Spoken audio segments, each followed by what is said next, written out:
On today's Tech Help for Churches, getting people to read your email newsletter.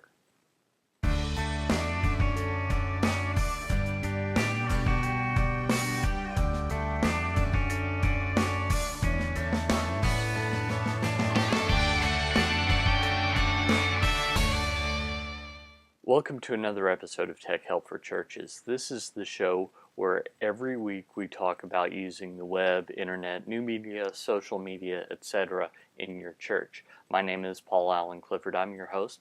I'd love for you to join the conversation, by the way.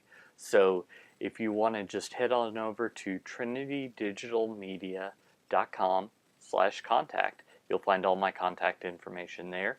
You can also, if you're watching the video, which I recommend that you do because this is a little video heavy this week, then leave a comment below the video, either on YouTube or on trinitydigitalmedia.com.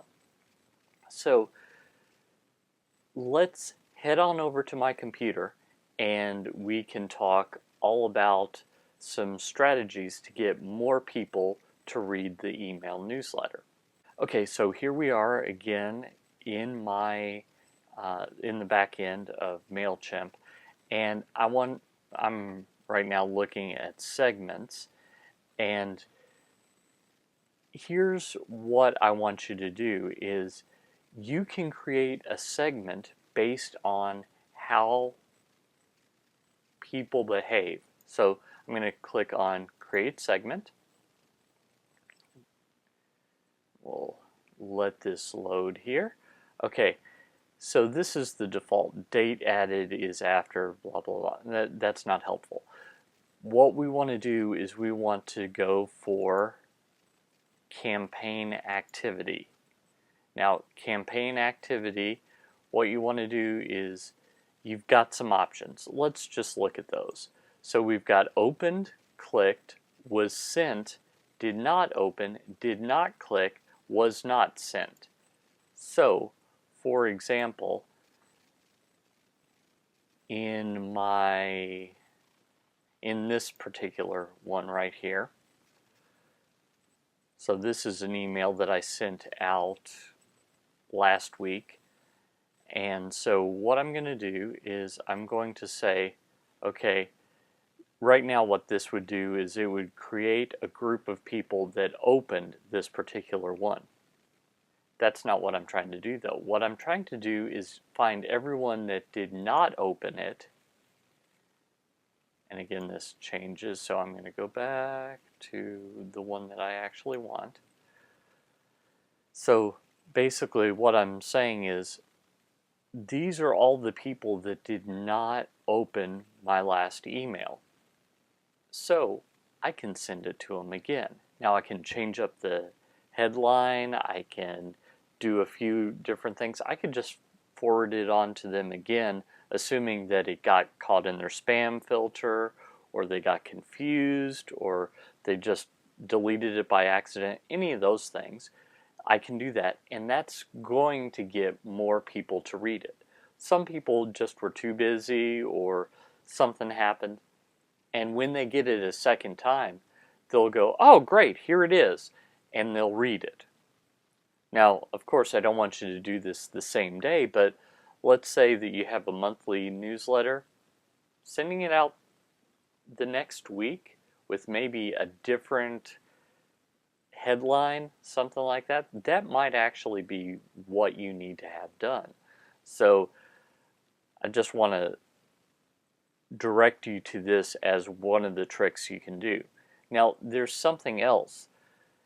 In MailChimp, you don't have as much control because you only have clicked and did not click. So if you were, let's say you were talking about volunteering for an opportunity in this last email here, and you didn't have anyone actually put their name in, but they clicked on the link to read more about the opportunity. Well, that tells you that they're at least somewhat interested in the opportunity. It means that it's the case that they're not totally disinterested, so maybe they just need more information. So you could send that to them. You know, if it's, hey, we're looking for people to help out at the homeless shelter next Thursday, and no one actually signs up, but that's the only link in that particular newsletter, and they clicked on it, chances are they're at least somewhat interested. So without being annoying, without going back and sending the same message over and over again to people that are in no way interested, you could say, oh, well, these people were at least somewhat interested. So you could send them something and basically say, hey, I know life gets in the way. Sometimes you're kind of busy. And why don't you head over here and sign up to be a part of this?